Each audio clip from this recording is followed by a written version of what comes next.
Let's talk writing in books today in very, very fluffy jackets because it's freaking cold. This thing is bigger than me. It's like the smallest size, but that's besides the point. It's comfortable and I had to get it. It was only like 10, 15 bucks. I can't remember. But let's talk writing in books. So the last update I really did on any writing about any books was back in 2019 when I had the 4-month goal of finishing 3 books. Well, to put it lightly, I just finished book 5 this year. I had written books 3 and 4 that year, but book 5 was just, it was on the back burner for a little while. I had lost all inspiration. I wasn't burnt out. I just didn't really know what to do or where I really wanted to go with this series, which made it quite difficult for me to do. But we're there. We finished the main books of the series. So, hey! So what I've been doing now is going through them lightly, every single book and taking notes, except for this one. Book 1, Changing Fates. We redrafted several times over the past couple of years. So, for one, I rewrote this whole thing from scratch. I scrapped everything that I had originally had out, that I originally sent to beta readers. Everything's gone. Everything's changed. I mean, the story, the plot, it ends up in the same spot, but overall, the characters, everything's changed because now I have all 5 books. I know how I want them developed. I know everything about it. So, it's been different. There's a little note for my partner to take notes and highlight, because I feel like he's been asking me to read it, so I thought I need to print out a copy anyway, because there are some flashback scenes that I put as full chapters that I'm like, I could make this seem a bit more intriguing by adding more information earlier. And by taking almost both of those chapters, I can throw them into scenes prior, and this way I can just have them right in front of me instead of having it in front of the computer, and I can really work on it and copy paste in a way different way. That works way better for me. But yep, we're at whole bunch, 346 pages, including the little back here. So there's that. This is terrifyingly exciting. I mean, we're back to printing out full form pages.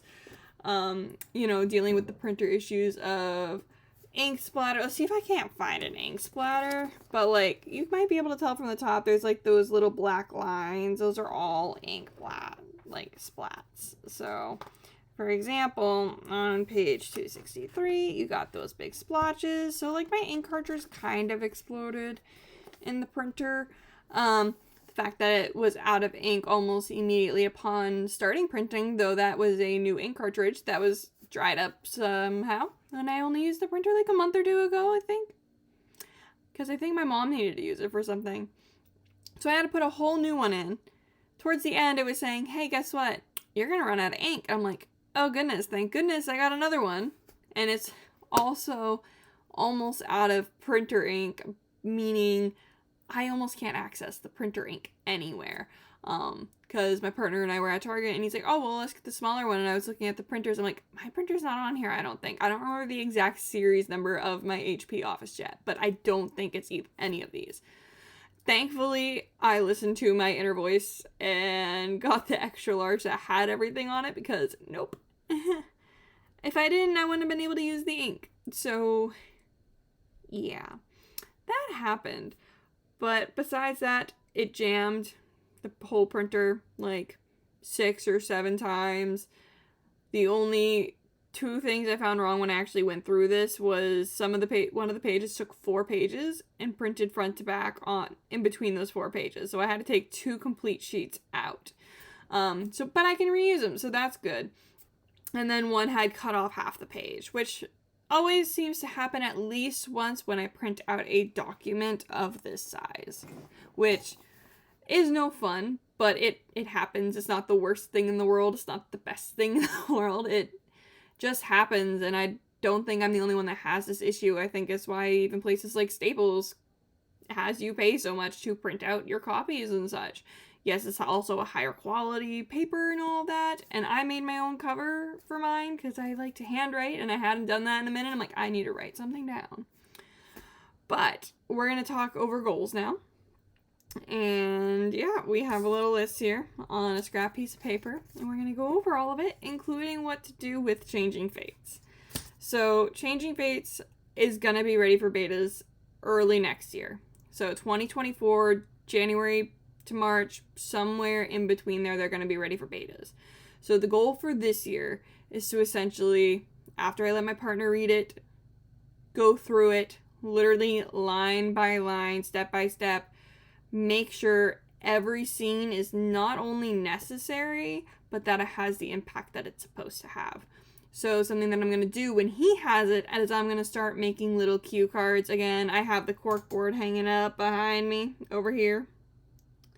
And I'm going to start making my chart again. I have all my old ones. I'm going to definitely put up the ones with the characters again so I know when they come. I'm going to write what page number.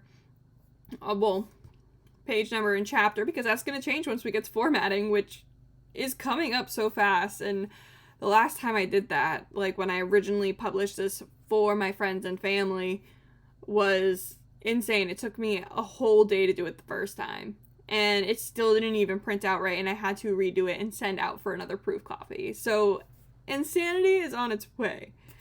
Other than that, with book 1, 2024 goal for it is to hopefully get it out.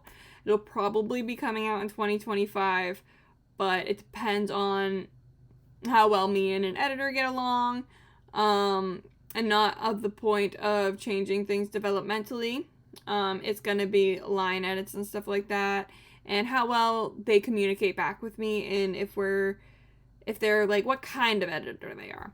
There are criticism ones that I absolutely adore, but then there is like the very nitpicky criticism where it's like no matter what you do, your work isn't going to be worth it. And that's something that I've learned from a lot of my fellow writers, is you need to find one that kind of meets in the middle with you. And that's something that I've been getting even off of like articles while I've been like researching editors, which have a whole list on a legal pad of editors that I've been in contact with, trying to get a feel on who I might get along with the best, who kind of is going for the writing style, who's looking to edit a fantasy. So there's all of that. I'm trying to find all the trigger warnings that are in this book. There are a few, obviously, such of violence, like in stuff like that. But there are other ones. I'm just not sure which ones to and not to put in quite yet.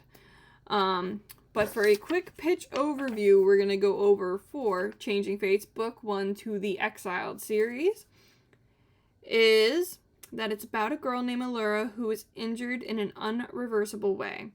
After seeing her siblings, many things that were forgotten are brought back, as Allura now faces the danger of the people who wounded her from the start. They say they've saved her. Now she has to overcome her shortcomings and figure out what's real and what isn't. As this, she has no control. So, I've been trying to figure out a little synopsis. That's not it. That's more my pitch at the moment. As she is irreversibly wounded, there's a lot of talk among the community, among like siblings. Once they do reappear, they try to talk to her and apologize for leaving for so long. And then more danger comes up. More danger from here, off this pitch, comes up as somebody figures out her secret as she's trying to keep her identity safe. So that's another little thing, snippet that I can give you.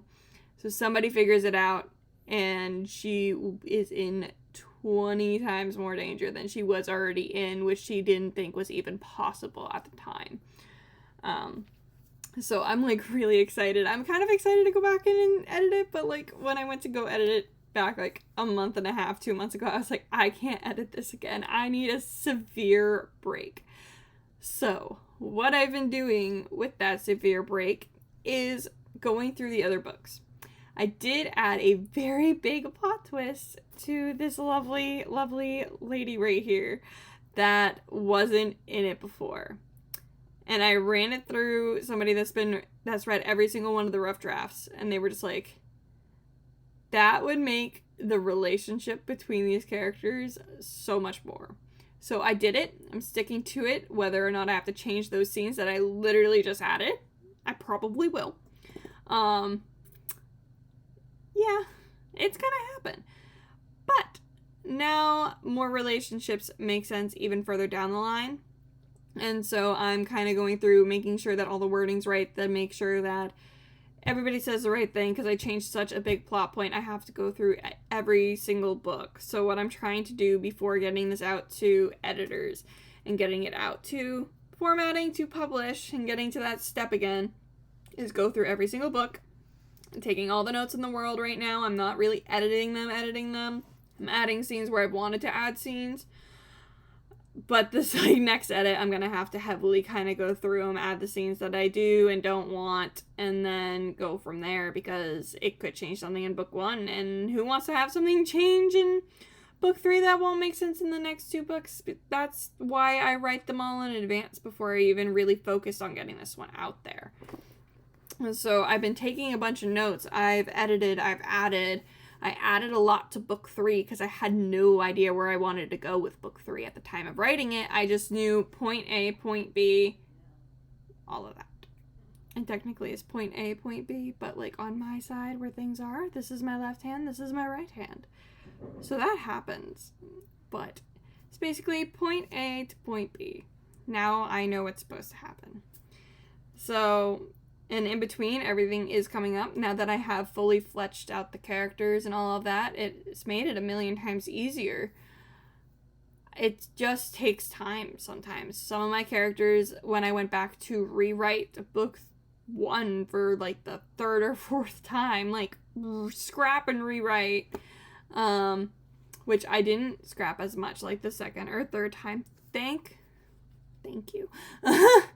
But I finally got to flesh out the characters, and I'm like, where were they at point A now that I know their development and where they are now?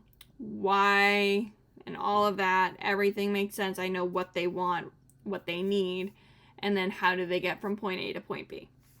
So that definitely helped with all of that, with like the rest of the books, and now it's just making it all count and making it all matter. As some of the scenes that I definitely did in book 3 before this, for example, were very filler-like. And that's something I have to be careful about in book 2, because book 2 is the biggest out of all of them. But it's also one of the definitely like more in-depth books, like of the world building necessarily, that it's like I have to be careful on where to be fillery, where to not be, where I can add things, where things could be, and all this circle around, which is insanity. So, I don't have any printed copies because I only use printed copies, first drafts, and all that, and I rewrote books 2 through 3 during camp this year. So that was fun. I'm like, I'm just gonna edit, and I went to go to edit, and I'm like, crap, I have to rewrite this whole thing. Because it was in the same state book 1 was in. It was books 4 and 5 that I really developed the characters and realized what the characters were and who, everything. So, book 2 and 3 were a little bit of a mess. So I did the rewrite. As for that, that's that series. That's all that I'm doing with it right now. So, yeah, I do have a couple other projects, like NaNoWriMo this year. I did pick a project. It's kind of a redo, but it's not. So I kind of wrote a very glorified outline, and by very glorified, I mean like I basically wrote a book without writing the book. So I described everything that happened, but I told it, never showed it, didn't know where anything was supposed to go with anything. But now I have a really good feeling. I've already almost finished the outline. I think I'm like halfway there, 15 chapters into like 33 or so. And that is my Narmanlo project. It's something kind of my brother and I did when we were kids. When we played video games together, we had this game that we played, and it was an open world, and we just made our own story. We didn't like care about the story. We're just like, let's go here and do this because this is what's happening right now. And so I basically wrote a one-off for that after everything my brother and I had written, because we didn't really write it, and I kind of made a standalone book. Mini scoop of that is after Emma left, Dolan was inconsolable, but still had heart in the cause. Save those afflicted with Narmonlo. Those that aren't killed horrific deaths by their own hands are killed by the council that founded the safety of those with and without abilities. When the council throws a girl out to Dolan to welcome her, he's not only angry but vengeful. But the more he gets to know Bryn, the girl with purple hair, the less he knows, especially when he unintentionally puts them in danger that can't be turned back from. So, that's like a little tiny pitch, because I really don't know how to pitch that one. That one's going to take me forever. But essentially, what Narmonlo is they cast a spell in their school of magic, and whether or not Narmonlo happens, meaning they fail at their spell, if they have Narmonlo, they cast it in. If it fails, it afflicts them with that. So people get frostbite, people get like burnt, people literally have black sludge running through their veins with necromancy. The only one that's not considered bad Narmonlo is people that are doing restorative magic, which can sometimes still be fatal, which is why people with Narmonlo always happen to die in one way or another. So when Emma disappears, you do find out early, because it is known knowledge that she was afflicted with the Narmonlo, and that Dolan and her twin brother Tristan had made this little secret group to try and save and help people. And every single time thus far, they have failed, because nobody wants to help, because they are working for the magistrate, in a sense. That's what I'm going to call it, because I don't know what to call it yet, which is basically the police force, where they also have to capture people with Narmonlo, but they don't unless they're dangerous. They try not to. And why people with Narmonlo are so dangerous, even though it seems to only afflict themselves, is because it can get so out of control that it can explode. And explode is a term that just explains it in the right way. Basically, if you use a fire spell and it fails and you're at your wit's end with your Narmonlo and you have no control over it, you can level a whole city, not even a little block. Like, you can literally burn down everything and everyone around you. So, it's definitely been one of my more fun projects. It's just, I didn't have the ability to not show before. So all I did was tell every individual thing of what happened. And yeah, it wasn't a very good thing. But I'm looking real forward to doing that write-in coming up, because that was definitely something that got me into writing, was when my brother and I did those stories, all the way from basically sharing a room in an apartment because neither one of us could sleep. And it wasn't this game that really inspired these stories at the time, but it was literally just, we would rewrite off of whatever we were watching at the time or playing at the time. I mean, for example, back to the series, Changing Fates has so many different inspirations, the biggest one being Minecraft. And I know that's weird, but I was sick when I thought of this entire series, and we'll go into that in a series about the actual series.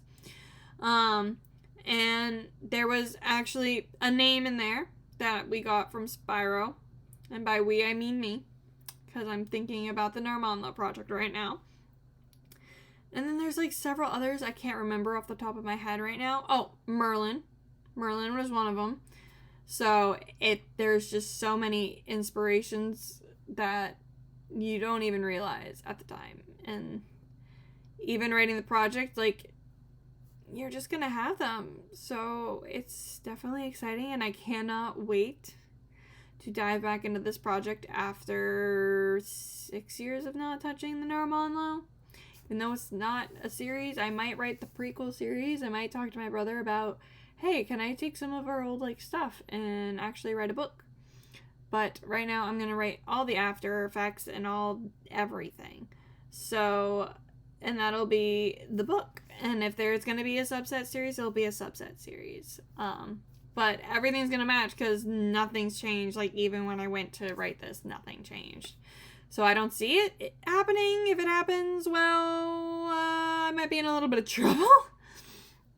So other than that, those are the writing updates. Changing Fates is obviously at the top of my priority list, along with the series to a point. I'm not going to heavy edit into any of them, but definitely getting them ready enough so I can just focus on getting book 1 out by the end of 2024, 2025. That is the goal because we need a cover. That is going to probably be the toughest one. Other than that, I want to know what any of you are working on, because I love hearing from other writers. I love reading a lot of work. Like, I have shelves over this way yonder. 2 rows here that are independently published that I've read. And then I have a stack of books over in this direction, like right in there, that I got signed copies from one of my new favorite authors. I've gotten signed books from authors that I've met now. So I've been excited. I've been looking for book events. So I'm hoping to hear from you guys and seeing if any of you have any books out that I can just dive into, because I would absolutely love to dive into something new. Other than that, I will talk to you guys later, and I hope you have a wonderful evening. If it's evening time. Day, evening, afternoon. I know it's evening for me, which is why I'm saying it. It's just a habit. But we're going to get back to getting some basic plot line outline and done, and then get some reading for book club tomorrow. So I'll talk to you guys later.